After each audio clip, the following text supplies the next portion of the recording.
Ladies and gentlemen, please welcome this year's recipient of the Muhammad Ali Voice of Humanity Award, Mr. Ken Burns.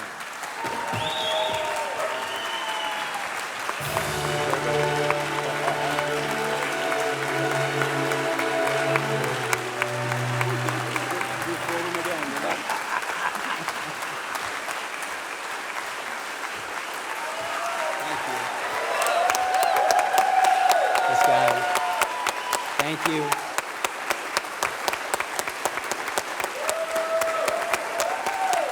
Thank you. Thank you.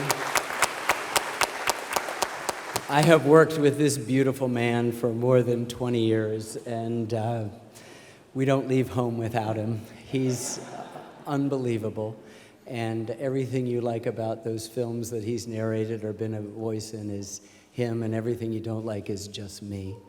I'm sorry to put you through that list. I have an old and now faded cartoon that shows two men standing in hell, the flames licking up around them, and one guy says to the other, "Apparently my over 200 screen credits didn't mean a damn thing."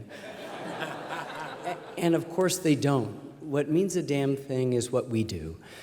John Adams, who had a many decade-long friendship with Thomas Jefferson, and ending with one of the greatest correspondence between people in which they, for 20 or 30 years, movingly discussed their invention, the United States of America. It's possible for two people to sit around and talk about this thing that they'd made called the United States of America.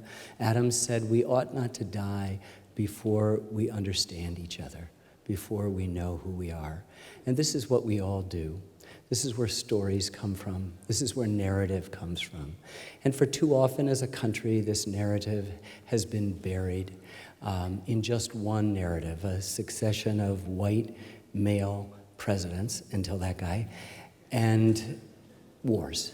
That's all we've done. And what we've tried to do in our work by splitting not just the third-person narrator, the voice of God, but adding a chorus of first-person voices that read the diaries and letters, is try to expand that story and include everyone. And what is so extraordinarily wonderful about this evening is that the name of this award for Muhammad Ali is one of the people who took his world and widened it so that everyone in the world could see, that he spoke his voice even when he no longer had a voice, to speak to all of us about a much bigger and more important and wider history, which is what we've tried to do. And how wonderful it is that my daughter Sarah and I and her husband, the filmmaker David McMahon, are now engaged in this journey to get to know this man, to get inside of here and hear his voices and hear the people whose voices will help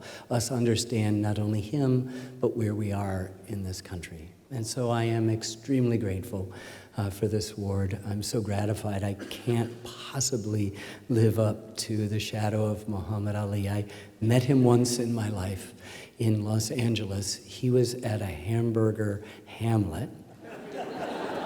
I was getting a cup of tea, and he was sitting alone.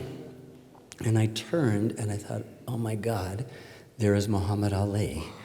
I'm not going to bother him. And he looked up at me, and he met my eye, and we had a conversation without voices that is as loud as any conversation I've ever had.